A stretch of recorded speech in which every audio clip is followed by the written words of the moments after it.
Well, good morning, good afternoon, or good evening. Whenever you're watching this, I want to welcome you back to this devotional from the book of Psalms. And we're going to take today's Psalm 23. This is day number 7. And I pray you've been blessed by these devotionals. If you've missed any, just go into bryanhudson.com. They are all there. Some are video, some are written. I pray you'll go in and read those or listen or watch and be blessed. All right, Psalm 23, 23rd Psalm. Let's read. The Lord is my shepherd, I shall not want. He makes me to lie down in green pastures. He leads me beside the still waters. He restores my soul. He leads me in paths of righteousness for his name's sake. Yea, though I walk through the valley of the shadow of death, I will fear no evil, for you are with me. Your rod and your staff, they comfort me. You prepare a table before me in the presence of my enemies. You anoint my head with oil, my cup runs over. Surely goodness and mercy shall follow me all the days of my life, and I will dwell in the house of the Lord forever. This psalm, the 23rd Psalm, is one of the most well-read and most memorized passages of Scripture in the Bible, along with John 3:16. And sometimes the things with which we're familiar are passed over. So I want to highlight some key points from this text. And again, we're calling this the good things given to you, or good things from your good shepherd. First of all, he makes this statement. We're going to highlight 5 items here. The first one I want to highlight is, he makes me lie down in green pastures. One thing about natural shepherds and natural sheep is a good shepherd would always take their flocks to a place where they could rest and be nourished before nightfall. I learned that sometimes God literally makes me lie down to rest. And sometimes I don't have the good sense to act on what I know, which is to be rest, to get good rest, to step back from stress, to step away from turmoil.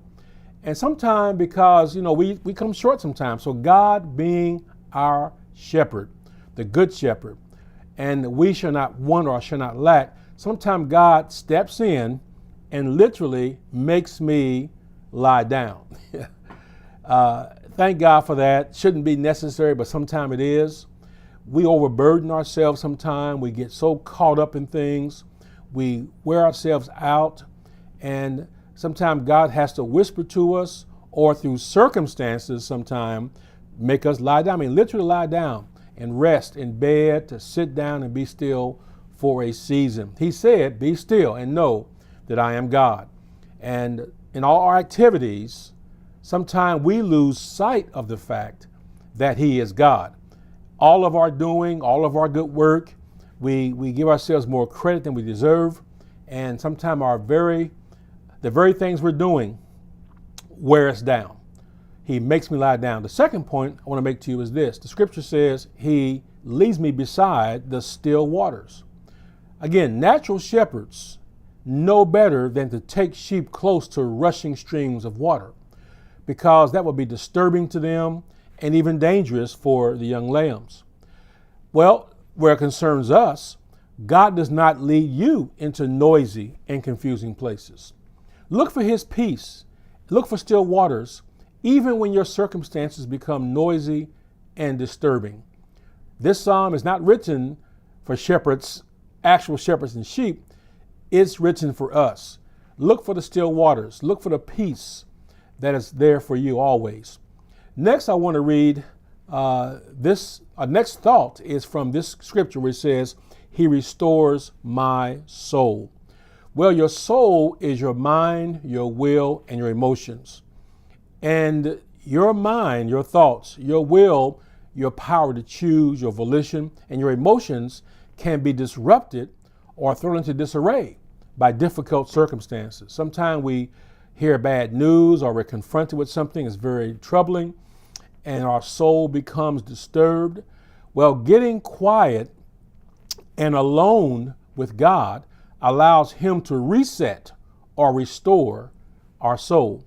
If you have a computer, sometimes you know that when the computer is malfunctioning or seemingly malfunctioning, if you turn it off and back on again, that oftentimes resolves many problems. A reset or a restoration is sometimes what we need. Now, sometimes restoration of soul is a big deal. It takes, weeks and months and all that. But sometimes, even during the day, we can pause, turn aside to God, and let Him restore or reset our soul. Let's look at this next thought, the fourth thought. Your rod and your staff, they comfort me. Some Bible commentators assert that the shepherd's rod and staff were opposite ends of the same pole. Some say that the rod was used for correction, to move sheep around and separate them out. And the other part was a staff with a hook, which was used for drawing sheep away from danger. That's one thing I've read about that. Well, we should view both correction and protection as forms of comfort. Comfort isn't only protection, being taken away from something dangerous. When God corrects me, when God keeps me from going the wrong way, when God literally rebukes me, I see that as comfort.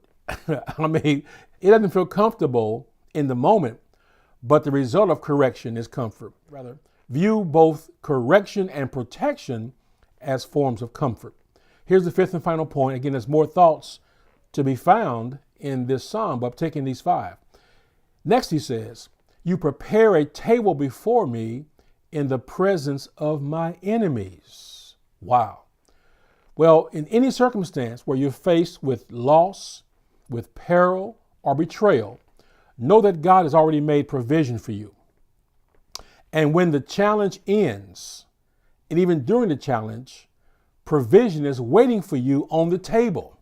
Now get a picture of this, that the table He sets for you, the provision He makes for you, isn't across town or off into the future. He says He prepares a table in the presence of my enemies. Enemies are not just people. Enemies are circumstances. Enemies sometimes are the very things that sometimes we allow that hurt us. But God is faithful. He is your shepherd. You shall not want. You shall not lack. And He'll prepare a table for you in the presence of your enemies. Now, when you're going through conflict and going through challenge, I would encourage you, not think about the enemy. Don't focus on the loss, the peril, the betrayal, the trouble. Focus on the provision at the Lord's table. Trust you are blessed by this brief lesson.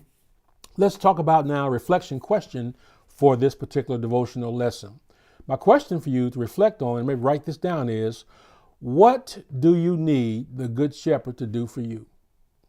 No point to suffer in silence and say, well, God knows what I need. But the protocol is ask and you shall receive. Your Good Shepherd is there. He says you won't lack, you will not want. Well, let Him know what you need. Okay, God bless you. I trust you were blessed by this devotional. We'll see you tomorrow on day 8.